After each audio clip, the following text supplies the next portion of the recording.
Monsieur le Président, chers collègues ambassadeurs, la construction du canal ne va pas s'arrêter.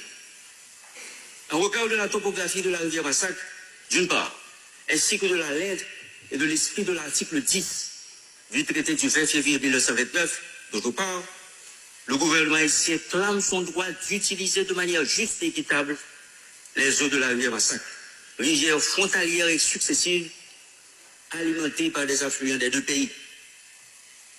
La situation actuelle, caractérisée par la fermeture des frontières terrestres, aériennes et maritimes, ainsi que la mobilisation de troupes militaires du côté dominicain, n'est profitable ni à la République d'Haïti, ni à la République dominicaine.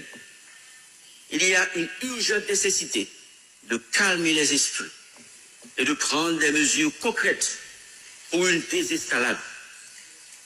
Haïti condamne fermement l'utilisation de la menace, des manœuvres d'intimidation et de la désinformation qui ne sauraient se substituer au respect des engagements internationaux. Le gouvernement haïtien exprime sa grande préoccupation face à l'intransigeance des autorités dominicaines.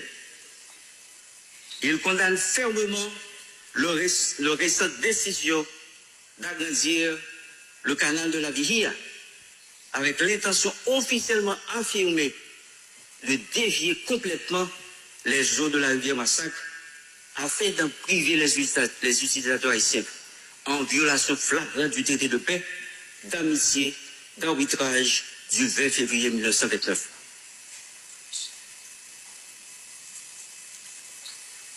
Monsieur le Président, la construction du canal ne va pas s'arrêter. La République dominicaine doit reconnaître le droit des deux pays à utiliser de manière juste et équitable les ressources en eau partagées de la rivière Massacre, conformément aux termes de l'article 10 du traité de paix, d'amitié et d'arbitrage du 20 février 1929 et aux normes internationales en la matière. Le problème actuel concernant la rivière Massacre, sans sous-estimer les conséquences de sa gestion irrationnelle, paraît être un dossier mineur et une distraction par rapport aux grands défis communs auxquels doivent faire face les deux pays, car les voies de résolution claires et précises sont déjà prévues dans le traité submentionné. Monsieur le Président, la construction du canal ne va pas s'arrêter. Le gouvernement haïtien réaffirme le droit du peuple haïtien à un usage juste et raisonnable des eaux partagées et s'engage à travailler avec toutes les parties prenantes locales pour la réalisation des travaux dans les règles de l'art par les entités qui ont les compétences techniques et légales pour ce faire. Le gouvernement haïtien lance un appel à la sérénité et réaffirme la volonté de continuer à travailler afin d'obtenir une solution définitive aux différends sur l'utilisation des ressources en eau de la rivière Massacre et à poursuivre en ce sens les discussions alternativement en Haïti et en République dominicaine. Elle réitère son invitation transmise par la note en date du 15 septembre 2023 du ministère des Affaires étrangères adressée au ministère dominicain des Relations extérieures à reprendre les négociations. Le dialogue est un élément essentiel aux relations de bon voisinage.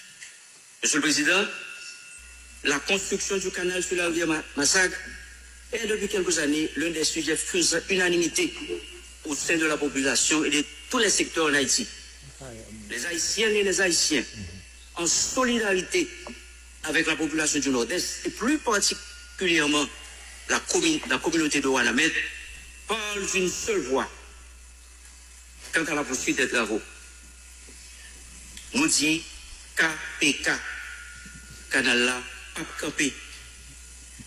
La construction du canal ne va pas s'arrêter.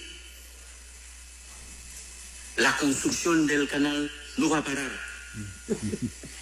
Le gouvernement de la République d'Haïti réclame le respect de l'intégrité de son territoire, sans faire le compte rendu exhaustif de la situation de nos compatriotes en terre voisine.